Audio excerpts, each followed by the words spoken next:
اعوذ باللہ من الشیطان اللعین الرجیم بسم اللہ الرحمن الرحیم یا ایہا الذین آمنوا کونوا قوامین للہ شہداء بالقسط ولا یجرمنکم شنآن قوم علی الا تعدلوا اعدلوا هو اقرب للتقوی واتقوا اللہ ان اللہ خبیر بما تعملون۔ سورہ مبارکہ مائدہ آیت نمبر 8۔ ارشاد رب العزت، اے ایمان والو، اللہ کے لیے کھڑے ہونے والے ہو جاؤ انصاف کی گواہی کے، اور کسی قوم کی دشمنی تمہیں اس پر نہ ابھارے کہ انصاف نہ کرو۔ تم انصاف کرو، یہ تقوی کے زیادہ قریب ہے، اور اللہ سے ڈرو، بے شک تم جو کرتے ہو اللہ سے خوب باخبر ہے۔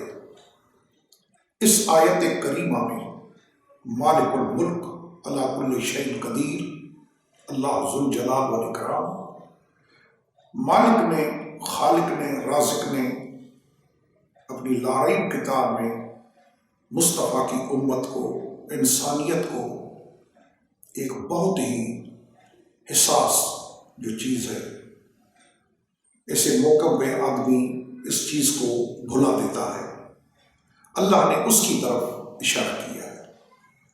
خدا فرماتا ہے کہ کسی قوم کی دشمنی تمہیں اس پہ نہ ابھارے، اس چیز پہ آمادہ نہ کرے کہ تم انصاف نہ کرو۔ یعنی کسی حالت میں دشمنی ہو، کچھ بھی ہو، آدمی انصاف کو نہ چھوڑے، انصاف کے دامن کو نہ چھوڑے۔ یہ قرآن کریم کا حکم ہے۔ آج کی نشست میں دیوبندی مولوی الیاس محمد، اس کی ایک بڑی خیانت کو بیان کروں گا کہ اس نے زہر کی ہوا دی ہے فرقہ واریت کو اپنی تقریر میں۔ میں آپ کو ویڈیو دکھاؤں گا اس کی کہ اس نے کتنی بڑی خیانت سے کام لے کر، اور جو قرآن کریم میں ہے کہ لا تقربوا الصلاۃ وانتم سکاری، اس کا عملی مظاہرہ کیا ہے۔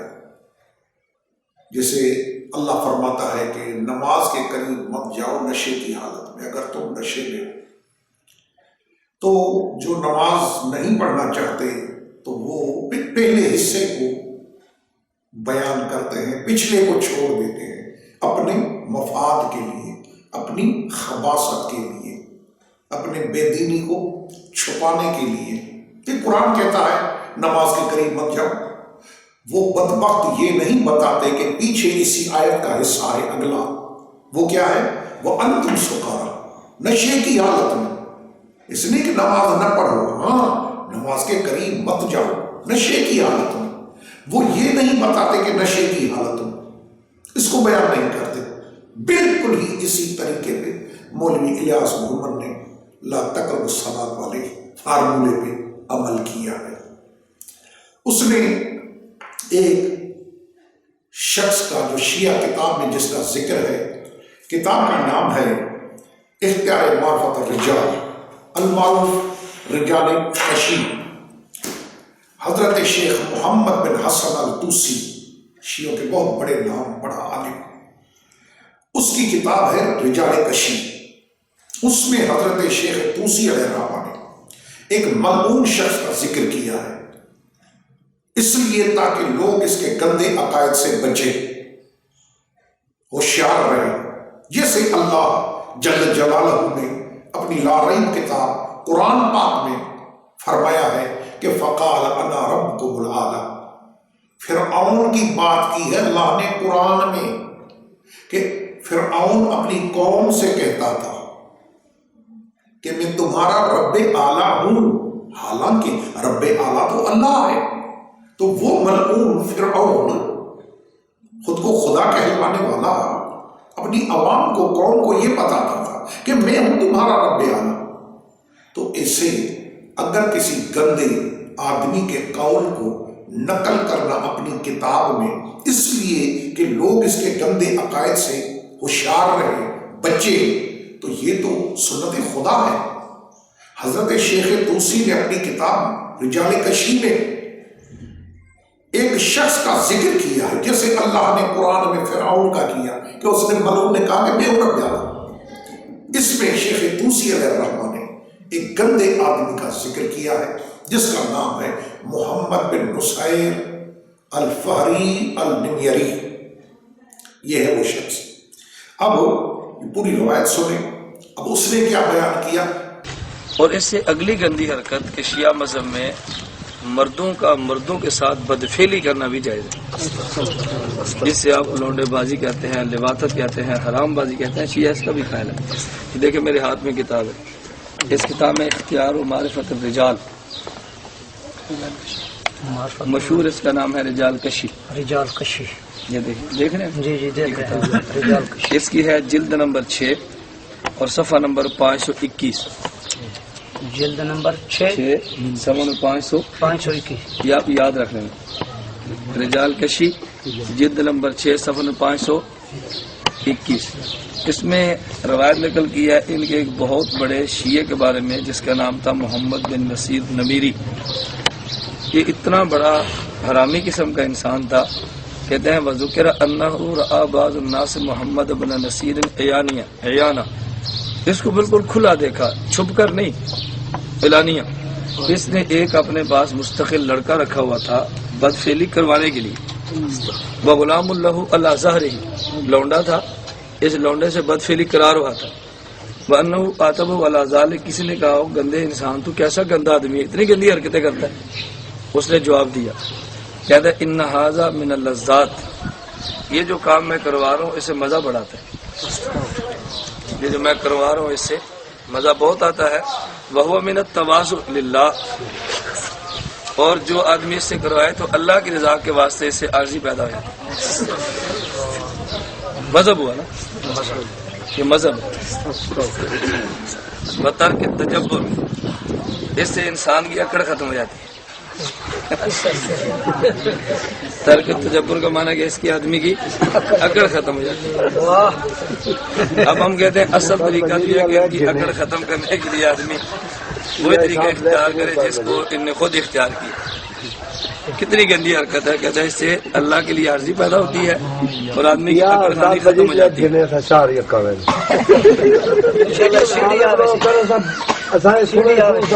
بغیر قانون چلتے بات سمجھ آپ، توجہ رکھو۔ مطلب یہ کہ میں نے حوالہ آپ کے سامنے مذاق بازی کے لیے نہیں کیا، یہ مخول نہیں ہے، ہنسی مذاق نہیں ہے۔ ایک اتنا گندا فرقہ کہ جو مردوں کے ساتھ بدفعلی کرنے کو جائز کہتا ہے اور دلیلیں دو دیتا ہے۔ نمبر 1 اس سے عارضی پیدا ہوتی ہے، نمبر 2 اس سے تکبر ختم ہوتا ہے۔ اللہ حفاظت فرمائے، اللہ حفاظت فرمائے، اللہ ہم سب کی حفاظت فرمائے، دعا فرمائیے۔ ہیں سنی بلاتے شیعہ کو ہے۔ اب دیکھو بات سمجھو، بات سمجھو، دلائل آپ کے سامنے آ گئے ہیں، اس لیے ہمارا حق یہ بنتا ہے اپنے عقائد کو سمجھیں، اپنے عقائد کو یاد کریں اور اپنے عقائد کی حفاظت کریں۔ اس کے لیے اپنی بھی حفاظت کریں، اپنی اولاد کی بھی، اپنے رشتہ داروں کی بھی حفاظت کریں۔ اور حفاظت کے 2 طریقے ہیں، یہی آپ نے اختیار کرنے ہیں۔ نمبر 1 اپنے علماء سے تعلق رکھیں، اور نمبر 2 ان بدبختوں سے علیحدگی کا اظہار کریں، نہ ان کے نکاح میں جائیں، نہ ان کو اپنے نکاح میں بلائیں، نہ ان کا جنازہ پڑھیں، نہ ان کو اپنا جنازہ پڑھیں، نہ ان کا بیمار ہو اس کی بیمار پرسی کریں، نہ اپنے بیمار کی ان کو بیمار پرسی کرنے دیں، نہ ان کو اپنا یار بنائیں، نہ ان کے ساتھ یاری لگائیں۔ بس ان سے علیحدگی اختیار کرو، دنیا میں بھی علیحدگی اختیار کرو، اللہ پاک نے آخرت میں تو علیحدہ ویسے ہی کر دینا۔ ایسا نہ ہو کہ دنیا میں ان کا ساتھ دے تو قیامت کو اللہ ان کے ساتھ کھڑا کر دے۔ یہ اللہ کے دشمن، اللہ کے نبی کے دشمن، نبی کے صحابہ کے دشمن، قرآن کے دشمن اور ان کے ماننے والوں کے دشمن۔ تو دشمنوں کی صف میں اچھا لگتا ہے، دوست دشمن کی صفوں میں اچھا نہیں لگتا۔ دوستوں اور دشمنوں کو پہچانو۔ پہلے حصے کو کھا گیا، اس نے اس شخص کو لوگوں کے سامنے، اپنے حلقہ احباب کے سامنے خود کو محقق ثابت کرنے کے لیے خود کو بڑا عالم ثابت کرنے کے لیے، خود کو بڑا مناظر ثابت کرنے کے لیے اپنے حلقہ احباب جو اس کے سامنے بیٹھے ہوئے تھے ان سے داد لینے کے لیے، واہ کرانے کے لیے اس نے اس خیانت کا ارتکاب کیا ہے۔ وہ سنے کہ اصل کیا ہے، یہ کتاب ہے وہی جس کا گھمن نے حوالہ دیا، یہ ہے وہ کتاب، اصل کیا ہے اور اس نے کیا بتایا، ایک حصے کو بالکل چھوڑ دیا۔ وہ کیا چھوڑا وہ سنے۔ وقال ابو عمرو وقالت فرقۃ بنبوۃ محمد بن نصیر الفہری الدميري، ایک فرقہ اس زمانے میں جب کا یہ شخص معلوم تھا، اس زمانے، یہ ہمارے ائمہ معصومین کے زمانے کا شخص ہے یہ، جس کا ذکر حضرت شیخ طوسی نے کیا ہے۔ اس کا نام کیا بتایا میں نے؟ محمد بن نصیر الفہری الدميري۔ اس کو ایک فرقہ لوگوں کا نبی مانتا تھا، اور آگے وَذَلِكَ إِنَّهُ اِدَّعَى أَنَّهُ نَبِيٌّ رَسُولٌ، اور وہ ملعون خود بھی نبی اور رسول ہونے کا دعویٰ کرتا تھا۔ لوگ بھی نبی کہتے تھے، اسے سمجھتے تھے، اور یہ خود بھی نبی رسول ہونے کا دعویٰ کرتا تھا۔ اور ان علی بن محمد العسکری ارسلہ، یہ کہتا تھا کہ مجھے نبی بنا کر کس نے بھیجا؟ ہمارے 10ویں امام، اس کا 10واں نہیں، اس کا رب، اس کا اللہ، جی ہمارے امام 10ویں علی نقی علیہ السلام، اس کے لیے یہ کہتا تھا کہ کیونکہ وہ اللہ ہے، آگے وضاحت ہوگی، اس نے مجھے نبی بنا کر بھیجا ہے، میں اس لیے خود کو نبی بھی کہتا ہوں، رسول بھی کہتا ہوں، اور لوگ اس کو نبی مانتے تھے۔ ٹھیک، اب سنیں کیا لکھ رہا ہے، وَقَانَ يَقُولُ بِالتَّنَاسُخِ وَالْغُلْوِ فِي أَبِي الْحَسَنِ، یہ تناسخ کا قائل تھا۔ اب عقیدہ تناسخ اہل علم جانتے ہیں کہ اسلام میں اس کی کوئی گنجائش نہیں ہے، یہ ہندوؤں والا عقیدہ ہے۔ ہم شیعہ نے حیدر کرار ایسے عقائد پہ لعنت بھیجتے ہیں، اور پراپر اس شخص پہ، محمد بن نصیر فہری الدميري پہ ہمارے امام نے لعنت کی ہے۔ افسوس ہے، من تو خود کو عالم دین کہلاتا ہے، جس پہ ہمارا امام لعنت کرے، جس پہ ہم شیعہ لعنت کرے، تو اس کو لوگوں کے سامنے اپنی داد لینے کے لیے، اپنے نمبر بڑھانے کے لیے اس کو شیعہ کر کے پیش کر رہا ہے، تو کہ لوگ شیعوں سے متنفر ہوں، شیعوں کے قریب نہ جائیں۔ تجھے تو پتا ہے نا کہ جو قریب جائے گا شیعوں کے دلائل سنے گا تو پھر ہماری طرف پلٹ کے نہیں آئے گا، تو یہ تو معلوم ہے۔ اس لیے تو شیعوں کی لوگوں کے ذہنوں میں نفرت بٹھا رہا ہے کہ لوگ ان کے قریب نہ جائیں۔ کیوں کہ اگر شیعوں کے قریب جائیں گے تو پھر شیعہ ہی ہو جائیں گے۔ میں جانتا ہوں کہ تم کیوں یہ نفرتیں غلط نمونے سے ڈال رہا ہے، حق بیان کرنا۔ اگر یہ طریقہ ہے جو تم نے اختیار کیا قطع و برید سے، تو وعدہ ہے میرا اللہ کو حاضر ناظر جان کر کہتا ہوں کہ میں تیری کتابوں سے ایسی باتیں دکھاؤں گا جن میں نہ کاٹ چھاٹ ہوگی، نہ ایڈیٹنگ ہوگی، نہ قطع و برید ہوگی، چاہے وہ تاریخ بغداد ہو، احمد بن علی خطیب بغدادی 463 والا، چاہے فتاوی عالمگیری ہو، فتاوی ہندیہ، فتاوی شامی ہو، آپ کی فقہ کی کتابیں ہوں، جی ان میں سے میں دکھاؤں گا کہ تیرے عقائد کیا ہے جو تو یہ چیزیں بتا رہا ہے، لوگوں کو شیعوں کی کر کے پیش کر رہا ہے۔ اللہ اکبر، اگر اس قسم کی حرکتیں کرے گا تو پھر ہمیں روکنے والا کوئی نہیں ہوگا، پھر ہمیں بھی حق ہے اخلاقی قانونی کہ ہم بھی تجھے جواب دیں تیری زبان میں۔ جی تو نے خیانت کی، ہم یہ خیانت نہیں کریں گے، اوریجنل حوالے دکھائیں گے کہ خطیب بغدادی نے کس کے لیے لکھا ہے کہ اس کا ایمان اور شیطان کا ایمان برابر ہے۔ یہ ایک جنس دکھا رہا ہوں آپ کو۔ اللہ اکبر، یہ طریقہ ہوتا ہے، عالم اسے کہتے ہیں جو تو کام کر رہا ہے یہ۔ جی یہ اس کے عقیدے سنیں کہ وہ کیا کرتا تھا۔ وَقَانَ يَقُولُ بِالتَّنَاسُخِ وَغُلُوٍ فِي أَبِي الْحَسَنِ، امام کے حق میں غلو کرتا تھا۔ وَيَقُولُ فِيهِ بِالرُّبُوبِيَّةِ، رب جانتا تھا، 10ویں امام ہمارے، اس کے 10ویں نہیں ہمارے، اس کے رب، وہ امام علی نقی علیہ السلام کو رب مانتا تھا، یعنی اس کی الوہیت کا قائل تھا، اللہ ہونے کا قائل تھا۔ جی وہ آگے وہی عقائد جو گندے عقائد گھومن نے بیان کیے آپ نے سنے، یہ وہ عقائد، تو یہ وہ شخص ہے جو ہرگز شیعہ نہیں، اس کو شیعہ کر کے پیش کیا ہے تاکہ لوگوں کے دلوں میں شیعوں کی نفرت پیدا ہو. یہ طریقہ ایمان والوں کا نہیں ہے. آئیے پھر آپ کو معلوم ہے کہ مرزا محمد علی نے جو آپ کے لیے او ٹی کھولا ہے، آپریشن تھیٹر، جس میں وہ سب کو رد کر رہا ہے، دیوبندیوں کو، بریلویوں کو، اہل حدیث کو، سب کو، بابوں کا خدا اور کتابوں کا خدا اور. جی آپ کو سب معلوم ہے، آپ جانتے ہیں.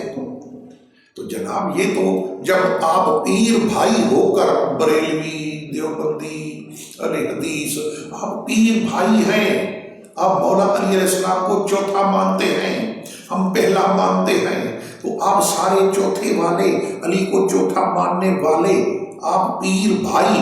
جب آپ پیر بھائی ہونے کے باوجود ایک دوسرے کے عقائد کو اون نہیں کرتے تو اس گندے آدمی کے عقائد ہم شیعہ نے حیدر کرار پہ کیوں فٹ کر رہا ہے؟ اللہ اکبر. ایک بات سنیں، یہ جو فرق پہ کتابیں لکھی ہوئی ہیں عبد القاہر بغدادی کی، کتاب الفرق، الملل والنحل عبد الکریم شہرستانی کی، بنیت الطالبین عبد القادر جیلانی کی، بہت ساری کتابیں ہیں فرقہ اسلامیہ میں، فرق اسلامیہ بہت ساری. کیا ان کے عقائد تو مانے گا؟